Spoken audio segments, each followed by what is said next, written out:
How do you wrestle with the fact that flipping in construction, it's such a male-dominated sport? And here you are, showing up and succeeding. How do you wrestle with that? Family. Family is absolutely essential. That's non-negotiable. Your family is there. Money will come and go. Businesses will come and. How important would you say it is to have that curiosity in any given field that you're going to go into? Yeah, without further ado, Ms. Jasleen Sandhu. Welcome to our show. Thank you. Yes, Thank ma'am. You. So we call it Main Street Saves America because, I think honestly the future of our country is immigrants and, hardworking Main Street folks. And, we just want to highlight movers and shakers, people that are on their come up story. And, we just want to make this a space, a safe space, for vulnerability. Because, there's so much like glitz and glam, that it's like, get out of here. It's like, we are normal. Yeah, normal we're all normal people. This is the unglamorizing, so to speak. Yes, 100%. So yeah. 100%. So to get it started, like I mentioned, I wanna ask you some lightning round questions, get you all warmed up. Go for it. so the point with this is, it's a one-word answer, but feel free to elaborate, right? Okay. Okay, cool. So, Ms. Jasleen, India or California? Where does home actually feel like for you? Seattle is. Seattle. Is, okay. yes, Okay. Yeah. Cool. Seattle is home now. Awesome. Yes. One word for your father's work ethic. I would say hardworking. Hardworking. Yes. Okay. Cosmetic fix or full gut? Which one do you trust more? Any of those, as long as the numbers make sense. Okay. Yeah. Okay. Yeah. So any of those, either full gut or cosmetic fix. Okay. The numbers have to make sense. Okay. Yeah. Lovely. The buy, the build, or the sale? Which part do you love the most? I would say all three have all three of them are equally important. Okay. So, and they all have a very significant role in the process. If you can pick one. What I enjoy the most is the build. The build. Part. It's like a Okay. Disneyland to me. Really? Wow. So I thoroughly enjoy that. Disneyland, huh? Yeah, Okay, yeah. I'd love to hear more about that. Yes. Yes. Walking a property or running the numbers at your desk? Which one do you like more? Running the numbers at Running your the desk numbers. first. Okay. And then, if numbers make sense, then go walk the property. Love it, Yeah. love it. Because I think that kind of dictates how you Yes. move, right? Yes, 100%. After the 100%. fact. If you're looking at a property and the performa doesn't make sense, if the numbers are not making sense, then it's not worth just going to a property. Awesome, awesome. Yeah. So Jasleen, we're gonna jump right into the meat and the heart of it, Yes. okay? And so, if there's anything that you don't want to share or you don't want to answer, just feel free to tell me. Okay. But if you could repeat the questions right after I ask it, Okay. that'll be great. So that way we could kind of put a nice cap on it. Okay. And it's for our audience as well too. For sure. So. For sure. Awesome. So you were telling me earlier that you moved from India to California in your late teens, Yes, right? that is correct.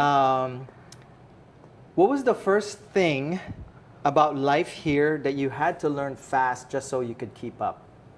Just living life. Just Because living life. Living life, being open to assimilate, because it's absolutely a different culture, different country. So just everyday things that you do, and being open to that is it's a learning.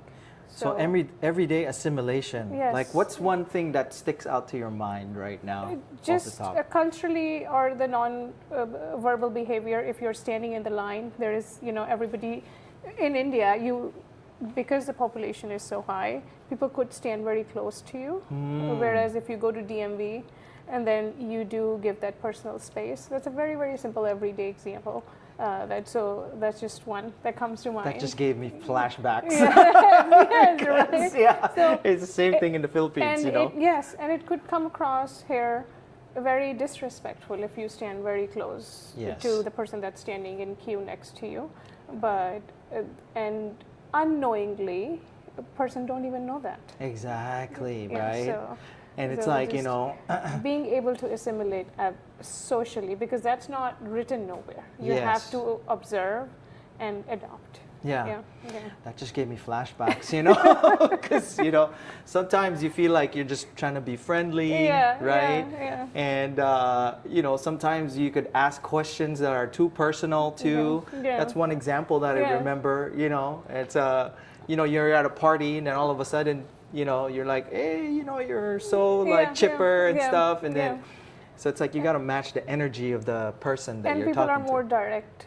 Yeah. In the entire continent, I would say in Asia, Mm. aunties or uncles, they would, because that's how culturally it is. Yes. You know, they feel that you are the part of the family and they can ask you anything. Mm. But whereas in here, it's a little bit cultural norms are different. you Yeah. know, So yeah.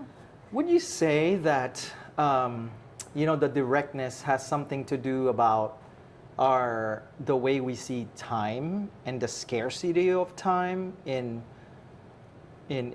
our countries, or is it more of like a comfort level type thing? It is more like a comfort. I think Asia, if you even look at parts of Europe too, Greeks, Italians, you know, the entire Arab world, it's a we culture. Whereas if we look at United States, it's a me culture. Yes. So it's these That's are a two big different. distinction. Yeah, it's a we versus me. You know, so it's different. Culturally, we are different, and that's how it is. So, That's awesome. Yeah, Yeah, it's good to bring that up. yeah. Your father worked as a security guard, Yeah. you know, at a county shipyard. Yes. Is that, when you say county shipyard, is that in King County or? No, that's back home in San Joaquin County in California. Oh, in California. Yeah, Okay, so, okay. Yeah. And he did that so his kids could go to school. Yes. You know, Yes. when did you first understand that that job was costing your father something? In the very beginning. The very when you look at beginning. your father who's been working 12-hour shifts, you know, and then he come home tired, and you understand the importance of hard work and why he's doing that is just because for the family and for the future of his kids. So it was right on, because I was in teens, so I was not extremely young not to understand it. It's a teen child is very much, you can observe and see what your family is going through, and especially I was the eldest daughter, so that you know, that comes with that added there's an added expectation. I wouldn't say pressure. expectation or pressure, it's just naturally it comes. That's how the family dynamic was. I see. So you become the part of, you know, in the conversation when mom or dad is having, and especially when going to DMV or going to a hospital, you are the one who is translating for them too, you know. Yeah. So you automatically step into that role. Yeah. So, yeah. When you say early teens, were you old enough to drive? Yes. You were Yes, old enough to yes. drive. Okay. I So not early teens, late teens. late teens. Yeah, Okay. yeah. Okay. So, Yeah. so Because I, being the eldest child as well, yeah. you know, it was late teens as well for me too. 18s when I got here, and it's totally different world, you know. Yep. You automatically become a translator. You automatically become someone who is doing the paperwork for the family. You are also attending with parents' family events. Wow. And you're going out, not only taking care of like school, but also going out as in like to do all the paperwork for parents, medical paperwork, or anything, you know. So yeah, that just naturally it happens. Yeah, and I can only imagine, right? Because it's like that was pre-internet. Yes, yes, it was pre-internet. Right? Yes. So Yeah, we had to do a lot. MySpace days. Oh, MySpace days. Right? See, there you go. Yeah. Speaking of MySpace, on my way here, I was just listening to an artist that actually came up during those days. So Nice, yeah, nice. yes, ma'am. So education, it was a non-negotiable for your family, Yes, right? education was non-negotiable. Yeah, Yes. and your father and your 3 aunts were all econ majors. Correct. Yeah. Yeah. And you went to, prestigious Berkeley as well, Yes, right? yeah. A lot of people don't know that, Yes. about you. So, what was it that you absorbed about money and work at the dinner table before you ever studied economics? I come even back home. Even back home? Education is given high priority. My grandfather was someone who said, I want all 4 of, I have 3 aunts, and my father was there. So 4 siblings, and it was very important for my grandfather to have 4 degrees hanging in his living room that says, this is Wow. what I've earned. Yeah. Yeah. And they all should be in W2. And this is back in the day in India, and my aunts had like a proper federal jobs, as you would say it. Yeah. So they were all independent, financially independent women.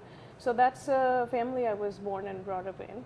And when we moved to United States, those principles stayed same. Wow. So, and then yes, going to college was very, very important. That's non-negotiable. So my father said, I don't care if you do anything with that degree or not, but that needs to hang in my room too. So, which is why all 3 of us, me and 2 other siblings, we all went to university, and yeah. Yeah, that's so amazing, And I would say back in the day, I think education, it's one thing that it brings the financial stability, but education, I would say in Asia, it brings a sense of respect. You're respected differently when you come from that educated family. Yeah. I don't know if it's directly correlated with the money piece, or is it just these kids are educated, they have degrees, but that's how social norm is. Yeah. That it gives you that respect. Yeah, I think it has to do something with upbringing and a sense of pride and a sense of accomplishment. That's true. Because it's very reflective of the family last name. And so for for your dad and your grandpa, was it more your grandpa than your grandma, or would you say? I would say both equally. Oh, okay, both equally. Okay. Yeah. They both were. They raised the kids. However, so that okay. Shared responsibilities. Yeah. Yes, And what I'm really becoming present to is just how tight knit the Indian community is when it comes to like family and raising children, and it's like such an important part of the culture. Especially where we're at. Yes. In Bellevue. Yeah, even till today too, I do see families like they focus a lot on like kids need to have degrees. I mean, I have spent, before I got married, moved to Washington. In California, it's very much a norm that you must be parents, even till today, they were like, you either becoming an engineer or you're becoming a doctor. You don't have a third option. Yeah. So when we talk about creative fields, it's there, yes, but we do need a degree. Either you need to be an engineer or a doctor, and then you can do whatever creativity you have. So I think having that degree hanging on the wall, whether you make use of it or not, but it's very much present even till today. So you being in real estate, you're bucking the trend. You're the rebel, right? I have the degree, I would say. Okay. I have a degree that's hanging in there, and then say, okay, can I do this now? Yeah. Oh, that's so cool. Yeah, that's so sweet. Yeah. When you say, can I do this now, you ask for your dad's permission and his no, blessing. I did not. Oh, you did not? Okay. But it was more like, okay, I did this, and I would say real estate was there in my heart for the longest time. But I think going back to the late teens when we moved, and when you look at the the responsibility and how actually the world runs. You know, I'm talking 20 years ago. Wow. You having a degree and education, and then you do W-2, and then you pay your taxes, and then you have pension, and then you retire with 401k, and you know, it's a very how majority of people live. So it's pretty much that path, you know. But yeah. Where do you say the seeds of the real estate interest came about? It was there, Teddy. It was there. It was there. Were you breathing it? Were you just? I was like, one day I will do that. Okay. And if I have to thank someone who pushed me to that, because once you have a W-2, you have a stable income coming in. You're in your comfort zone. Somebody who pushed me to do that, I would say, is my husband. Oh, you know? okay. He's the one. He's like, now you. Shout out to him. Yes, definitely to him. He said, you wanted to do this, so what's stopping you? Aw. You know, so I said yes, but I think being in W-2 and then just leaving that and started from the scratch. Shout out to all the supportive husbands out there. Yes, partners. Partners. Yes, all There the you go. partners, yes. There you go. Yes, you do need that. Yeah. Yes, ma'am. Yeah. Jasleen, you also described needing range. Now, to me, range means something different. So, but for you, it's training your brain across more than one frequency. Correct. Is how you describe it. For survival, right? Not to impress, Yes. right? So, what was it that first forced you to live like that? I would say that's just if you have passion towards something. You're passionate, and it was a dream that, you know, I wanted to try my luck in real estate for the longest time. So that's what you have to be able to. You have to be open to static noise. Static noise. What I mean by that is, being someone who has done W-2 for over 15 years, you know, you are very much in one frequency, that you have a paycheck coming in, you're working, and you know, then all of a sudden you just leave your stable career, and then you jump into real estate, and you work from, you know, scratch up. So now you're getting a lot of new education. You're meeting different people, different viewpoint, and I think it's a human nature that when we grow old, whatever our mindset and thoughts are, it's difficult to change those. Be open to change. So very quickly that could become like a static noise. Yeah. So being able to train your brain and your neurons to say, okay, you know, just be a sponge, listen to people, and ask questions. And some of those questions going to be laughable, but be open to listening and educating yourself.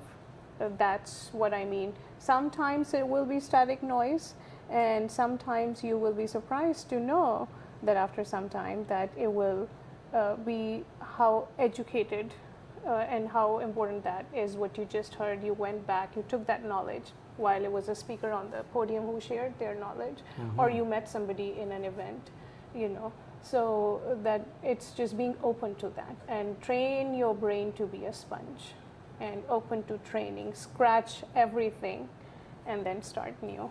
That's what I mean.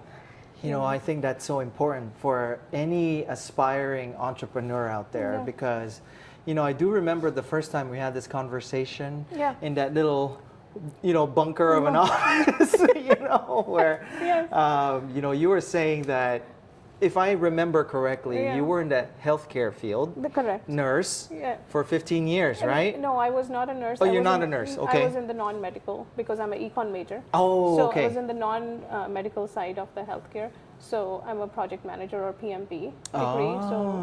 So I did that. Okay. Yeah. So running the hospital from a businessy side. I see. Yeah.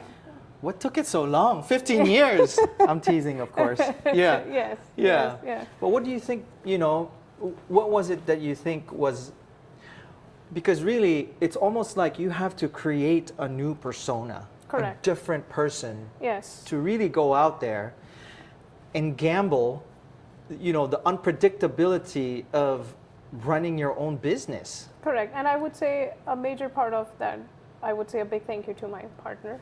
who was there, and he's the one who pushed. He said, you want to do this, and especially coming from like a W-2, I said it to myself, I will give this industry 5 to 7 years. I do have a stable career. I will leave. No excuses. I don't want that one foot in the door, and I'm just giving this a part-time, you know, and then looking for excuses. I remember you saying that. Yeah. So looking for excuses why I failed. So I said I will give undivided attention 5 to 7 years to see where luck takes me, and here I am. Yes. So, but and you it's haven't looked back since. No, I haven't looked back, and it's just I think being open to learn, adapt new things. That way, that's been absolutely helpful. Yeah. Yeah. Just, and so, I think at that point I would say it's just more like not to impress nobody.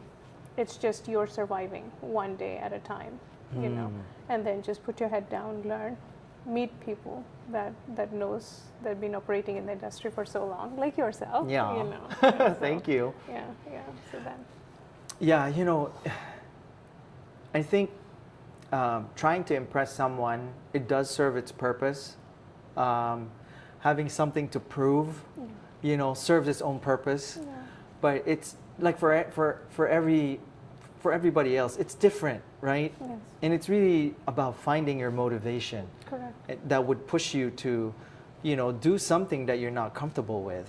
100%. Right? Yes. Yeah. Would you agree with that? I agree 100%. And I would say it's more like I tell, this is what my comfort zone is. Now on the next project, I'm just going to push 25% more myself out of that comfort zone, and then learn. Yeah. Just one step at a time, slowly. When you say 25%, is that in scope of work? Yes. Scope Correct. of work. Scope okay. of work. Just, and between two projects, you do have enough time to educate yourself in that 25%. Whether that's going to be from cosmetic to gut, or hey, I'm going to get full build permits. So slowly, one step at a time. I love this. Yeah. I love where we're going with it, because that's a natural segue into the next phase, of our question. So, so Jasleen, you entered the flip industry with no real estate or construction experience at all. Correct. Right. Correct. So, and now you've for context, you're at your third one that just closed, or fourth one? This is the third one that just closed. Okay, correct? the third one that just closed, and Yes. it's right in Bellevue, right here. Yes. So, you started from Delridge. Was that your first project, correct? That was Delridge was first. Okay. The second one was in California. Was in California. Yes. Okay. And this Bellevue is the third one. Wow, look at you, girl. Just like going, Yeah. from coast to coast Because in the West Coast. My sister is a real estate agent Okay. in California. So we got the project. Again, it just comes back to numbers. As long as the numbers make sense. Yeah. So Well, that helps out a lot, When was it that you decided, screw it, I'll just go for it? A very calculated thought. It was the first project that I did. It was well thought through process that I want to do that with the GC. I end up giving equity to the GC, and the purpose was to learn, not because I was trying to cut corners. And the importance of education, you have to learn at some point in your career if you want to operate in an industry. So why not learn it in the beginning? That's why I thought. So the first project was the West Seattle. He was a GC who worked, and usually a lot of GCs have that they have morning huddle in which they discuss what the plan is going to be for the day or for the week. And I asked him if I can come and attend those huddles, and you can just pretend that I'm one of the person that works on the site. Oh. And I was there every single day for that 8 o'clock morning huddle. Wow. And the reason for that was just to learn, learn the industry from technical aspect. And you don't even live in West Seattle. No, I was driving. Yes. Wow. But again, like I said, it's Disneyland to me. I'm so excited. I thoroughly enjoy it. Wow. And I learned a lot. That project taught me so much. Yes. So. Where do you think that curiosity comes from? I don't know, Teddy. Yeah. It's just I enjoy it, man. That just Yeah. How important would you say it is to have that curiosity in any given field that you're going to go into? It should be there, because then you will survive for a long time. Otherwise, if you don't enjoy the work that you're doing, then it might not last, or you might not experiment, or the growth becomes slow, So I would say I'm lucky that I not only thoroughly enjoy it, but it's an industry that's been like giving back to me, whether in terms of like the projects that I've been getting, or in fact the people I have met, really, really good people, the community here. Like, I mean, I remember we know each other from JLS times. So, and here we are today. I know, right? Yeah. So, I think with the other investors, GCs, architects, people that I've met, they're amazing. I've met other investors who've been in the industry for over a decade and a half, but how generous and giving they are. This is really good community. People are very helpful. Yeah. That's I think that's very reflective of first and foremost you, because you're so humble and you're so gracious with asking for knowledge. I was just sitting with James Wong, one of my other partners and mentors here, a couple weeks ago, and he was talking about one of the toughest things to do in business is finding that mentor. Yes. But there's something about you that just makes people want to give, like knowledge. Thank you. Yeah, I mean, and it comes across, where it's like, hey, Jasleen, let's go to this seminar. It's free. Come through, right? Yeah. And you're just, you like you said, it's like your eyes light up, where it's like Disneyland. You remember you invited me to Greg Penyo. Yes. We went to that. Yes. Yeah. That was my Shout first. out to Greg. Yes. That was my first seminar I attended. Oh, is that right? Yeah. Okay. And you were the one who invited me. Oh, so man. my first seminar, my first podcast, you. Yeah. It's a lot of firsts. Yeah. That's amazing, and thank you so much for that opportunity. Teddy, always. Thank because you. I think for me it's fulfilling as well to see somebody succeed. And we want good people to win. Yeah. More importantly, right? Teddy. And I could definitely see that in you, where it's like, man, she's going for it. She's excited, and it's so fulfilling for me. That's why it's just so natural. No, the community, I think the people I have met, whether you talk about, people from John L. Scott to all the way even here at Worry events I've attended, or the person that I did the Bellevue project with. These are people that've been in the industry for over a decade and a half. Yes. The amount of knowledge. And they are there they're very happy to educate you. If you're genuinely, they see that you want to learn. Yes. There are people, this community is really nice. They will help you. Yes. At least that's my experience. Yeah. So would you say that's sort of like rocket fuel for you? 100%. Yeah. 100%, yes. Awesome. Yeah. Jasleen, you said good deals, funding, and reliable contractors are earned. They're not given. Yes. What specific tips would you advise, our viewers right now on how to screen and how to earn the loyalty of good contractors? To get in touch with good contractors, I have walked the fellow investors that have been in the industry. I've walked a lot of their projects. And I ask questions to them. Hey, what did you ask the contractor? How do you vet a sub? So asking those questions, and like it goes back to what I said, people being helpful, generous. They tell you, hey, look, ask these questions. And when you meet a contractor, I have visited their site. Hey, show me what you're doing. I would like to see your work.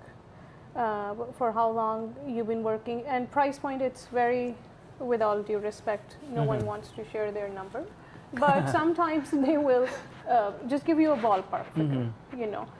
Whether that's a cosmetic or a gut, Cosmetic or a gut flip you're doing, and then they will share that this is the scope of work, and based on that, this is the numbers. So I think just talking to contractors, visiting their site, and just having a conversation. that helps. Yes, that does take time for you to drive, take a coffee or something for them, because everybody wants to feel respected.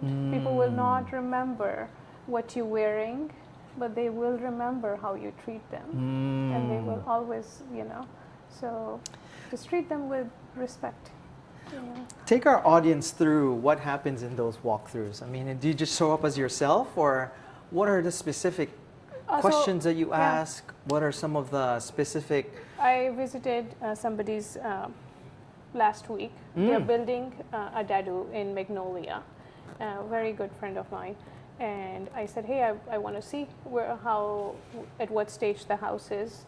And he walked me through the house. He was there. And I said, if it's okay with you, is your contractor or somebody is going to be there? Only I'm asking for education. And he was open. He was open to share. And I met the contractor and I met the investor himself. And they walked me through the property. And I asked specific questions. Why you did this? How long did this took? Or why did you make the decision of putting heated floor in all the bathrooms versus just in the master? So just asking those questions, and people they answered whatever their reasoning was based on their budget, because how they see for this specific house that ARV is going to be.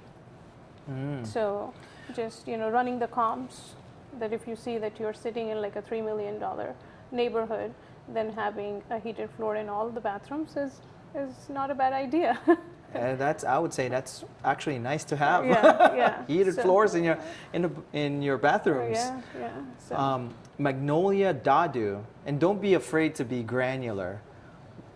Aside from the heated floors, what was another factor of the house that gave you a big insight on why he did something specifically? He had a flat roof, so there's going to be a deck on top that gives beautiful view of water. And also there is, the other thing that was there, he had totos. You know totos? Totos? Yeah, totos are the toilet seats that's built into the wall. Okay. You can buy like a cheaper version of those, like $200-300, but just the water tank itself is like $1,500. Holy moly! Because those are built into the wall, yes, right? Yeah, so they're like the Lamborghinis of the toilet seats. Wow, that's so he had totos in all the bathrooms. See, I just learned something new today. So those are called totos. Yeah, that's the name of the company. Okay. T-O-T-O. T-O-T-O. All right. Yeah, Toto.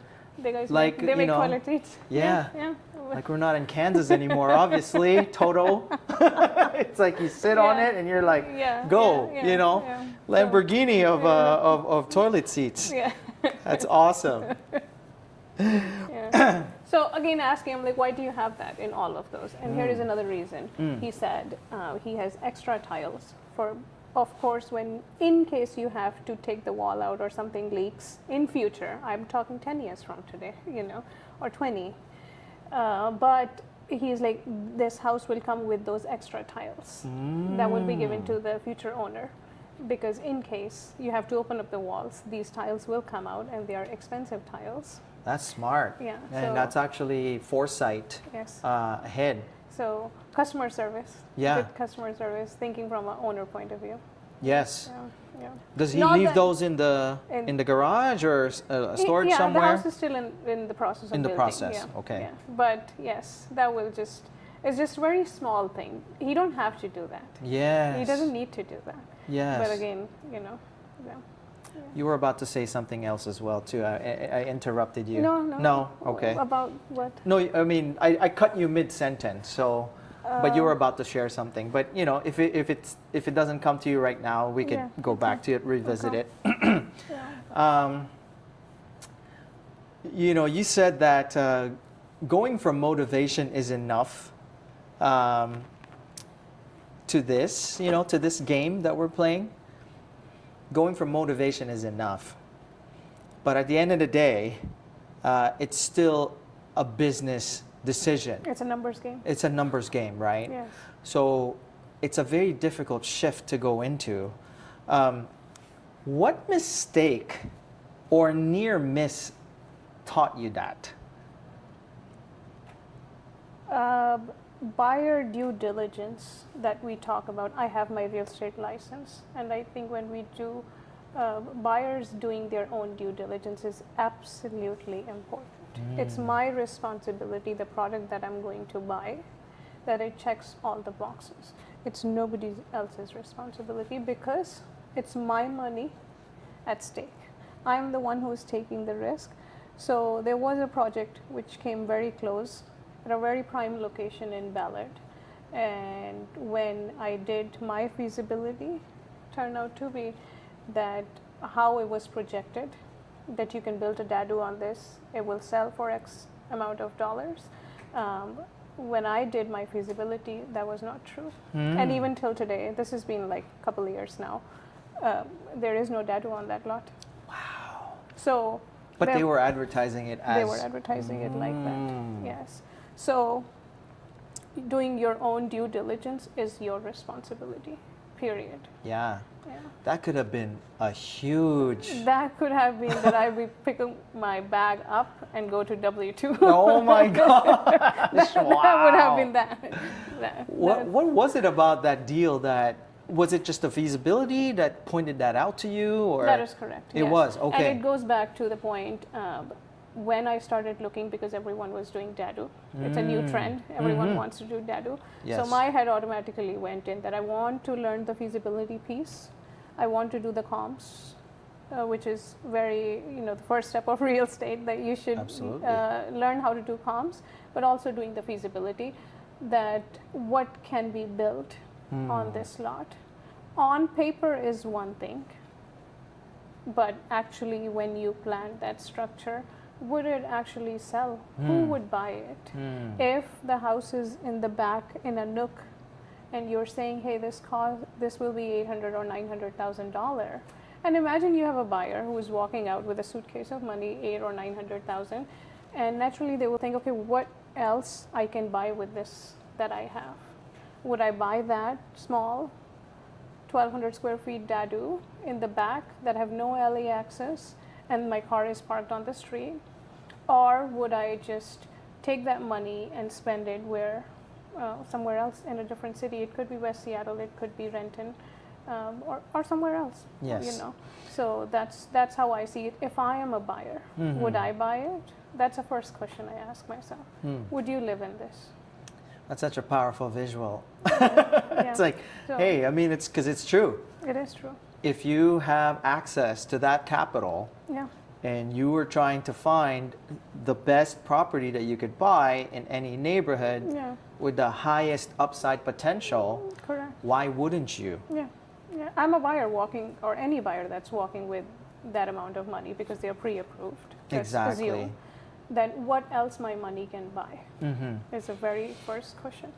Now, was it a specific zoning restriction that you saw that basically told you, oh, this is no deal? Or was it from somebody that you hired to do the feasibility? No, it was someone that I hired to do the feasibility. And it was also the city officials. Seattle City has been absolutely helpful. You go to the city, or you can even call them. And this was a shared easement with a neighbor that triggered all those questions. Wow. And so from there, it was not zoning. It is zoned to, you can build a dadu there. But again, it's just because it says that you can build, then it raises further question, can you build, and would someone actually buy that? Yeah. And how long that would take, especially when you're on the shared easement, because that extends your permits. Yeah. Permits means that you're bleeding every day and higher cost. So let's play it out. Let's play a game. If you by chance closed on that deal, and looking back now, what would you be doing? What would you be thinking to make it work? If it was, and this is totally out of the script. I would. At that point, you will just sell the property at loss, and you take up that hit. You're not going to build dadu, because building a dadu, and then you cannot just. It's a well. You keep pouring money into that. Once Yeah. you understand that this is a wrong decision you made, don't keep pouring money into it. You just take a hit, sell it at a loss, and just walk out. Interesting. Yeah, So know. you would actually rather cut your losses early than Yeah. try to make it work. Yeah, no, yeah. Yeah, because not all deals are meant to be deals. You know, Correct. they're not. You're not supposed to buy everything out there, right? Yes. So A lot of time I do see that people say, oh, you can build a dadu. Yes, you can build a dadu on paper. Absolutely right. But would you actually, does a property, if you're sitting in a $300 million, a $3 million neighborhood, or you're even in the Ballard too, yes, you can build a dadu. I think Ballard is going to be a new capital of dadus, you know. But are those dadus selling versus dadus that are on the corner lot that have access to the street, or versus the one that is behind a house in a nook? You have, again, 3 other properties in front, back, and behind you, no alley access. Would you just put your money in there and then build a dadu? So, what made you decide, based on that easement, yes. was it something that you think you could have approached the shared parties to allow buildability, or was it something that you just didn't want to tackle? No, so I did actually reach the neighbor. Okay. And the neighbor was an older lady who was in their mid-70s, who was living with the son. And I said, hey, I'm thinking of purchasing a property next door, but the plan is to develop. And, I just want to come and introduce myself and say hello. And she said, she kicked me out within a split second. She said, get out of my property. Wow. You dare not step. So that naturally tells me that this is someone that I will be Dealing working with. for next 1.5 year or one and a half year. Yes. So that clearly tells me how the next year or the development for this is going to be. And I would rather just quietly walk away. Yeah. You know. That is such game right there that you just shared. Yeah. Oh my gosh, because when we just focus on like dollars and cents, I mean the emotional toll of that has to be added to the equation. Yes. It just can't be all about let's do all of it. Yeah. That's part of it. Yes. That's absolutely part of it. Yeah. Because I mean, it will just take them one phone call to call, and whoever. Whoever they need to call, right? And it will halt your process. Yeah. And the police, or like you're now in that civil mess. Oh my gosh! So, right? Yes, yeah. So we don't need that drama in our life. I mean, permitting and doing everything itself is so much. So and now already in and of itself, right? And now you knowingly you're going into that. It's not worth it. Yeah. Just look for a probably smaller deal. Yeah. Do 2 projects and then make equal money. Yeah. And and this doesn't mean that, it can't work for somebody else. Absolutely. Right? Because, it just depends on what your tolerance level is. 100%. Right? 100%. For me, a lot of people are more risk takers. They are not A personalities. I understand that about myself. But having a peace of mind is really high in the top 5 things that you need. Yeah. So that is important. Yeah.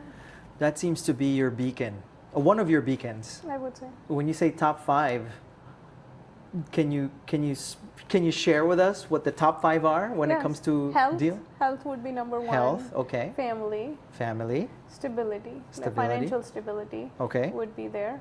And then being able to spend time with family or parents, that's there. And number 5 or number 4, I would say, would be just peace of mind. Peace of mind. Who are you making that money for?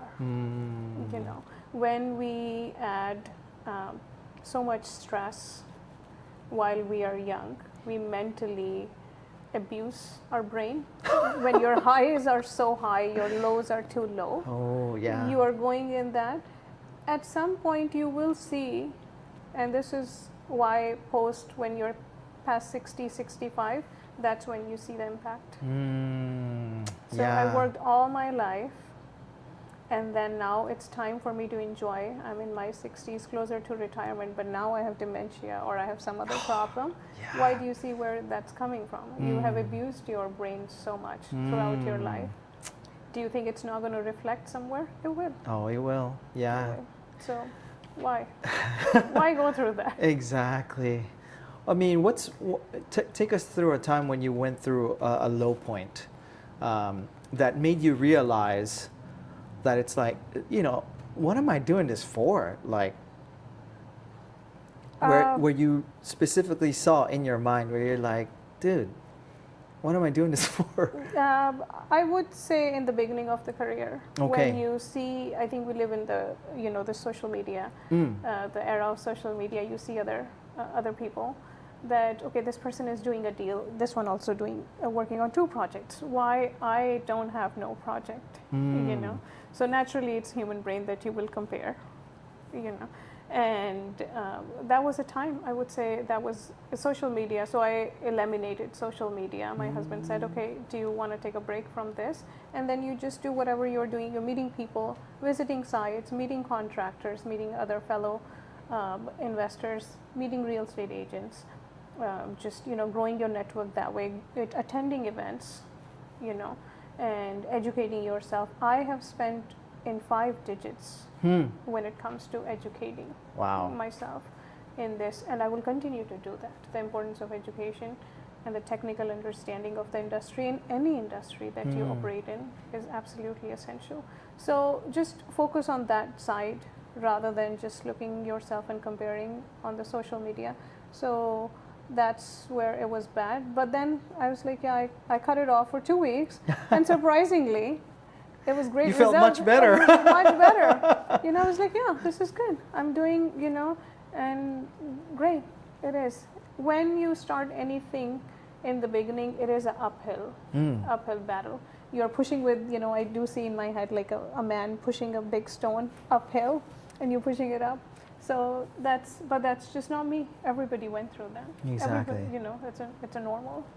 It takes so much energy for any. Yes. I mean, I think about the rocket, right? Yes. I mean, the rocket uses 90% of its fuel just to take off. Correct. Is what Yes. Is That's what I true. heard, right? That's true. I mean, I'm not a rocket scientist, Yeah, but no, that's Yeah, so true. right? That's a good example. yeah. So, and the cool thing about education is once you invest in it in yourself, Yeah. it's with you forever, it's with you forever, and yeah. it just keeps on Yeah. It reaping just- its own rewards. It just gives you good basis to ask. There's a difference between just asking a question and asking a correct question. Yeah. So you ask. A simple example for it would be just roofers. When I was next to Such a great segue. It's right there. That's my Yeah. next question. Yeah. So, what you learned that a steeper roof, Yes, right, was yes. 15 to 20% more More, because of the yeah. gear, the Yes. safety. Yeah. Take us through that. Like what?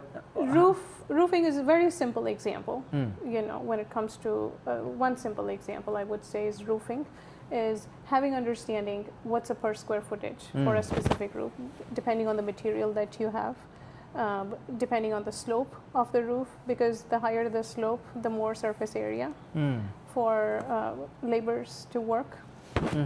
And then, of course, the installation cost is higher, and then your time to work on that roof is higher, hence higher price. So that's just one. The goal is, for me, is not to be an expert in every sub, but the goal is to have the capability to hold just a basic conversation when you are vetting the subs, So that Know enough to be dangerous. Yeah. Know enough to ask those questions.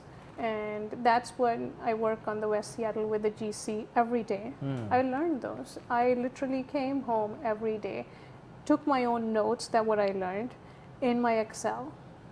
I'm like, this is a question that you ask a roofer. This is a question you ask when an HVAC person comes, or a plumber come, electrician come, floor guys come. So asking those questions. So I have a database today for every sub that has per square footage cost with material, without material, including labor separately. So that's the exposure, that first project when I did equity partnership with the GC, that's what it gave me. So having that technical understanding, if you say this window costs $2 and to install it is $2, so that's a $4 per window, let's just say. Or someone walks in, oh, this window is for $5 and I'm going to charge $11. I already know that they are overcharging me. Ah, you see? know? Yeah. So just having that basic understanding and knowledge, you know. So 3 deals under your belt, and I'm sure that finding those deals, you would gamble as well, right? Because it's a calculation of risk versus reward, 100%. right? So out of those deals, and it doesn't have to be a closed deal or something that you bought necessarily, what was the scariest bet that you ever made? And if you could tell a 25-year-old founder how it played out and what to avoid, which one would it be? I would say numbers is the basic. Don't take emotional decision. Because others are doing it, I need to get into a deal. Just because I finished one, it's sold, so I need to get into a next project. That is one big thing that I would say I'm pretty good at keeping myself away. I can go through 100 deals and say no, and being okay with that. But get into one project that I know that I'm going to walk out making money. This is a solid yes. And once that happens, then it's a go time. Because everything else is, my lender is there, you know, that we can close quickly. And my partners are there, that's there. So if once it's a yes, then it's a yes. And, you know, then it's no looking back. So no emotional decision. It's a very, very clearly numbers game. Yeah. Taking emotion out of the deal. For a lot of younger folks, I think, because we were young at one point, right? So we could kind of relate on that end.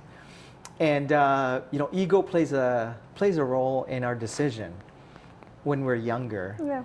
And you know, there's a lot of people, younger folks, that got wiped out just these last couple of years because they played their hand too emotionally, and they were doing it for the wrong reasons. Yeah. How do you detach from that point of wanting to impress somebody? I don't. You don't? I don't have to. When I am winning, who are the people that are around me celebrating is my family. They are the ones who are genuinely celebrating.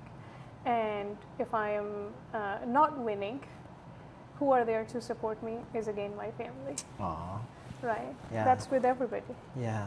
So those are the people that I look at. And it's okay. Yeah. It's okay if the right deal will come, I will do that. So have that patience, I would say.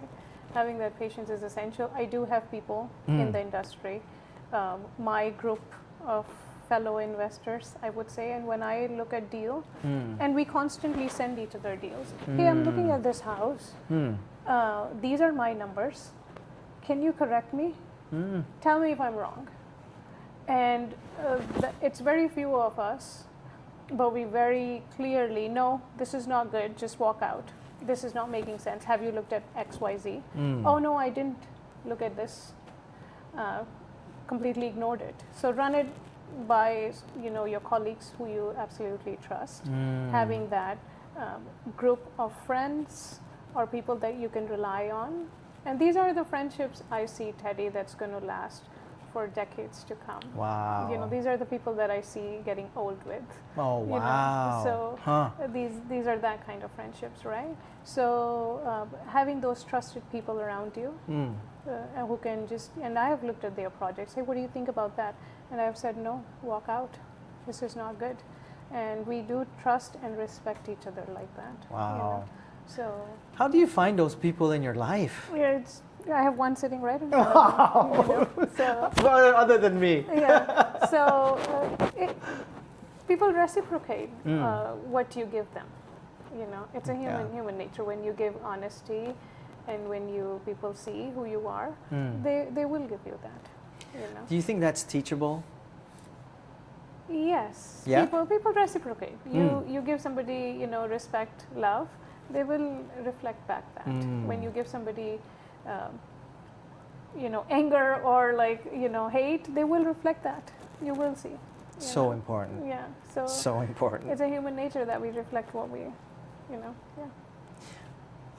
Reciprocate. Yeah. Yeah, reciprocation. Yeah. Yes. You said contractors need direction, Yes. right? How do you actually run your crew when you're not even, I would say, the most technical or handy person in the team?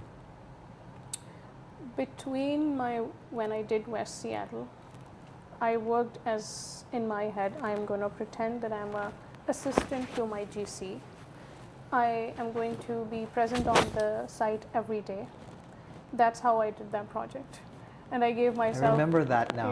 Yeah. You mentioned that. Yeah, so I was like, I'm going to give myself $10 every day for the day I go in the piggy bank, and that's what I'm earning, So that was a reward for being present on the site. How come just $10? I mean, I'm sure it's more than that. I mean, just for me being physically present, on the site every day.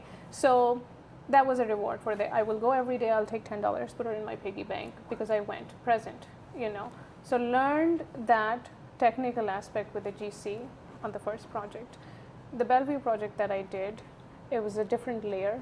I worked as a PM, as a project manager, right next to the great Leica. Yeah. Shout out Leica. Yeah, What's yes, up? shout out to. She's amazing. She is. Great person, immense knowledge. She's been in the industry for over, decade and a half. Yeah. So when you have the opportunity to work with someone like that, then you just ask question, observe, and the amount of knowledge that they come with, it's absolutely a miracle. So running a project with a GC's assistant and then running as a PM, these are two different layers of operations, because she runs a project as how you run a business. Yeah. It's a difference between you doing a flip versus running it as a business. So these are two separate layers, and I got exposed to both of them. Now my goal is, when I'm doing the next project, I'm going to be somewhere in between, one step at a time. Okay. So having that understanding and exposure, again, goes back to learning, being open to ask question, being open to vulnerable, and that's okay. And people being absolutely generous. I would say. Yeah. How'd you guys end up hooking up anyways and partnering up on a deal? Take us through that, and don't be afraid to overshare. I reached out to Leica. She is the reason why I'm in the flip industry. Wow. Where she was in her life, she gave me the most important thing, which is the time. Especially when I didn't bring anything to the table. So important. Yeah. But she gave me the most important thing, which is her time. And I said, I really want to work with you, and I want to learn. And she must have seen something. And then she said, yes. 6 months later comes the time. She was like, hey, Jasleen, I have a deal in Bellevue. You want to look at it and come walk it? And I went, and I said, it's a yes. Wow. It's a solid yes without, I ran my numbers just like I would. I did that, and then when we walked the property, it was a solid yes without a doubt. Like within 5 minutes, I looked at them, I'm like, yes, this is it. This is a house. Yeah. So 6 months, huh? It's like, I remember watching movies of wannabe students in the Shaolin Temple going in. Yes. Doing in the rain and the sun. Yes. 6 months. Like, were you constantly communicating with her? I was attending, I do even till today, the Wari event is there. There is Leica's event that happened. All these networking events, being present, and it takes a lot when you go to these networking events out of your busy days. Yes. But just being present, people do remember you. Yeah. They remember your face. They see the effort that you're putting in. So investing time and Investing investing intention. Yes. And being present. Being present. Yeah, Yes. in those events. Yes. You said that, you had to change your brain to act like a sponge. Correct. So, how did you learn the language of construction? Still learning. Still learning, but, yes. Ask questions, being present on the site. Mhm. If something that construction is not something that you can read a book. Sure, you can read books. There are many books. Those are powerful. But I think this is more like having a practical knowledge because every site is going to be different. That's so important. And every issue that might come in this one project might not be on the other one. So there's one thing that you do the problem solving. You have to be a good problem solver, and the goal is to just keep the project moving next step so that your other people that are relying, they don't halt. Yes. Because you are paying a lot of money every single day just on hold, So, How do you wrestle with the fact that flipping in construction, it's such a male-dominated sport? And here you are, showing up and succeeding. How do you wrestle with that? I would say shout out to all the male community that they're very welcoming. Aww. Yeah, we are in 2026, and I in past couple of years haven't felt that. Yeah, I think the guys are very open-minded, very welcoming, and in fact they get excited when they see, okay, you are doing this project, a female is doing. They are more excited and willing to help you. So it's been very positive for me. Oh Yeah, man, and I think it's so reflective of just you. I mean, everything about you is thank you, like Ted. people just want to naturally Thank give and contribute. Yeah. Because like I mentioned, building walls and putting up framing. It's such a physical thing, and there's a physics about it, right? Yes. Where it's like. The way it's going to fall on the ground and the weight load in the foundation and all that stuff, Yeah. So to see somebody like you who's so fascinated about these things, it really is so rewarding, I think. was actually in a restaurant just a couple of days ago with my husband, and then I'm like, they didn't put the tile properly. And my husband is like, Wow. we are eating, and I'm looking at the tiles in the wall. It's And becoming naturally, instinctive now. It's just- such an instinct now, huh? Yeah. That's so Yeah. awesome. Yeah. Give a 25-year-old your checklist. Speaking of that, give a 25-year-old cosmetic checklist problem that can easily destroy your budget before they even commit $1. Say there's a 25-year-old, you're mentoring them. Give them a checklist of some cosmetic things that could really botch the deal for them. Cosmetic usually is your drywall, paint, kitchen appearances or bathroom appearances that you're changing, or your curbside appeal. But something that could easily destroy the budget could be foundation issues. Those are huge because they have of course, the issue in the foundation is a structural issue. Yes. And you can see if your floor is like just bowing to one side, it's going towards one side, or it's leaning one way or the other. Or there is a difference between the door and windows in the house. That would be another indicator that you have a foundation issue. HVAC is something that a lot of people don't consider. That could be an expensive that's an expensive ticket item. Water damage properties is another, that you see the stain in the basement or foundation. That could be another hit on your budget. If you walk into a property and you smell, the smell of the house. Wow, that's big. Is another. And plumbing. Are there any, while you're on that, are there any scents that stick out that determine whether or not it's a go or a pass? It's just a smell. I can tell. Yeah. When you're going out, I'm like, I can tell. Yeah. It's, but I don't know how to describe that. You see that the water's been there and then it slowly dried out from the property. You can just physically see it. It tells the water stains on the side, you know. That's one thing. And galvanized pipes, plumbing is another expensive one. That could be, yeah. So having those. So mold kind of determining, yes, mold you know, is as there. well. Yes, correct. Yeah. Okay. Yeah. So Cool. I'm really enjoying this interview, by the way. thank you. So your father crossed an ocean so the kids could have a shot, one shot, right? At school, at stability, and now entrepreneurship. Do you think he understands your business that you're in right now, and what does he make of it, do you think? Yes, he's very, very proud. He's happy, and I'm very, very happy that, especially at the age that I am in, my parents are alive to see that, you know, and it's a blessing. It's an absolute blessing that he did so much hard work. Both my parents are very hardworking, and I would say that's every immigrant's story, you know.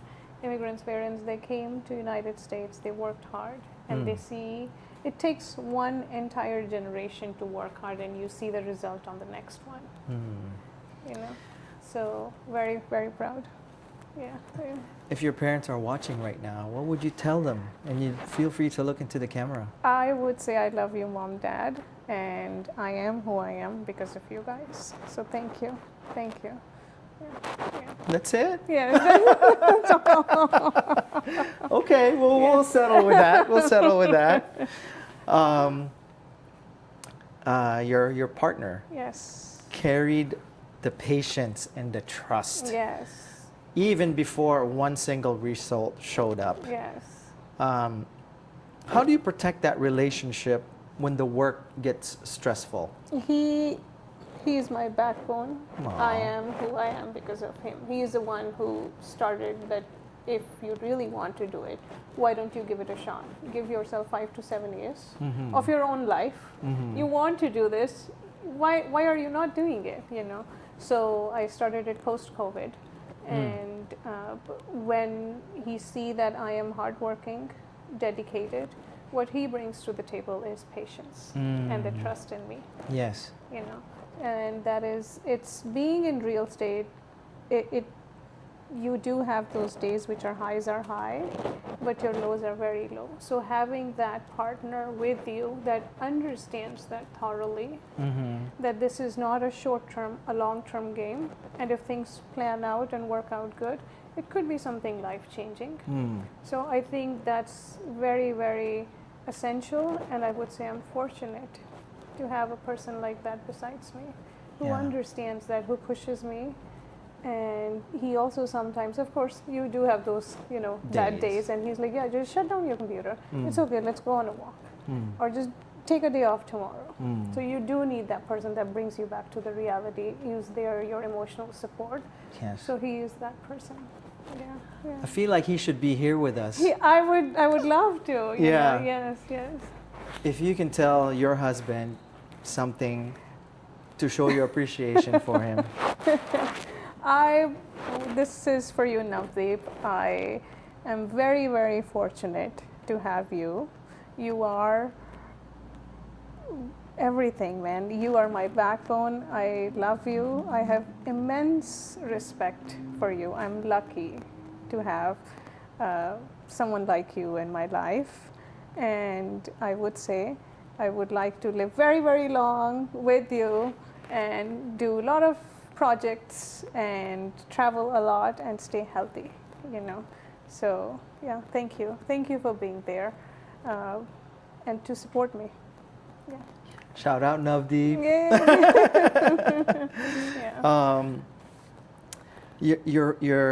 That was great, by the way. Thank you. let's just sit on that for a little Aw. bit. I Yeah. love you. Oh, me too. Thank you. I appreciate the opportunity. Yeah. Your family believes in education is the one thing that nobody can take away from you.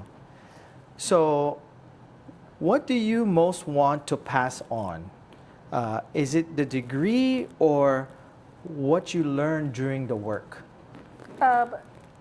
Definitely, I would say the kid's going to have a degree for Uh-huh. sure. That's going to hang on my wall too, keeping the family tradition. Yes.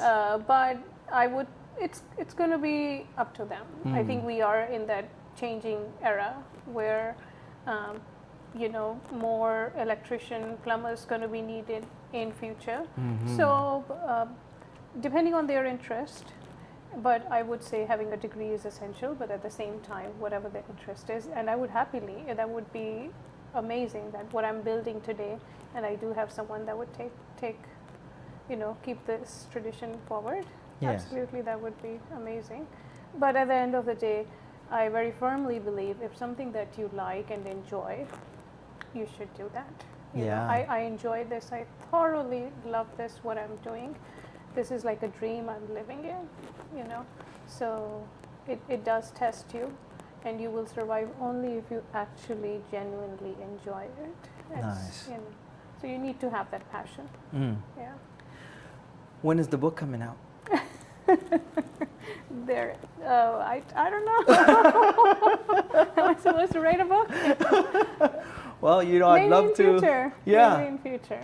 Yeah. I'd love to just, have that energy captured somewhere. Thank you. Where, Thank you. it just goes out into the world and, spreads that. When and if I write a book, you would be one of the very first person to know that, hey, I'm doing it. Because, you are, my first interview is there. So, yeah. Awesome. Yeah, we'll keep the tradition going. Yes, ma'am. Yes, Teddy. I'll be honored. Yes. Thank you. Yes, thank you. If everything that you built got wiped out tomorrow, what would you say is the part that would have made it still all worth it for you? Family. Family is absolutely essential. That's non-negotiable. Your family is there. Money will come and go. Businesses will come and go. And family, their health is absolutely essential. And then comes the business. Yeah. So in that specific order, family is absolutely essential. Then comes the health. Or actually, the health comes first, then the family, and then the business. Yeah. So if everything came down to it, it comes down to health. Yes, Yes. it does come down to health. Health is absolutely essential. You have to be healthy in order to enjoy all the things that you're doing. You not just like earn, but enjoy it too. Stop and enjoy. Would you say health is an ingredient or a result? Is the fuel. Is the ingredient. It's the fuel. Yeah, it's the ingredient. It's the ingredient. It's the ingredient that you feed in to stay healthy with your family, and then money is added. That helps you achieve a few luxuries of life, yes, but your health and your family, in my head, is the priority. That's non-negotiable. Awesome. Yeah. Is there anything that you'd like to share to our audience? One last piece of game, one last piece of advice to anybody who's trying to find their way or make their way into the world right now. It's such a rapidly changing world, it feels like. Yes. Yeah. Yes. We are now with the new AI and the things. This reminds me of back like when Google.com, that .com era came in, and we were like, oh, all the jobs will be gone. I think the dust will settle. But with AI, it's the same thing. We're going through that change. And isn't it amazing that we are that generation? Yes. That who saw computers come into the DMV, and we are now seeing AI. So that's amazing. But one thing that I would share with everybody is the importance of education in any industry that you want to grow in. Then educate yourself in that. Having that technical understanding is absolutely essential. And there are people who are willing to help you if you genuinely show interest, and invest time in yourself. Invest time in educating yourself. You're going to learn anyways at some point if you want to continue to be working in that industry. So why not do it in the beginning? So that's what I would say. Nice. Yeah, yeah. What kind of deals are you looking for right now? To anybody who's watching. I'm looking for flips right now because Bellevue closed. Any project and also the development. So I'm open as long as numbers make sense. Numbers is a big thing, and just the next project that I'm looking for. Yeah, in King, Snohomish County. Okay. Yeah. Where can they reach you at? They can reach me at my email. Okay. Are you gonna give the email? Yeah, we could just put it or on my the comments. phone number is Okay. there. Yeah, yeah. All right. Yeah, yeah, Well, cool. yeah. All right. Thank you. Ladies and gentlemen, there we have it, Miss Jasleen Sandhu. I'm a raving fan. So shout out to her. Thank you so much.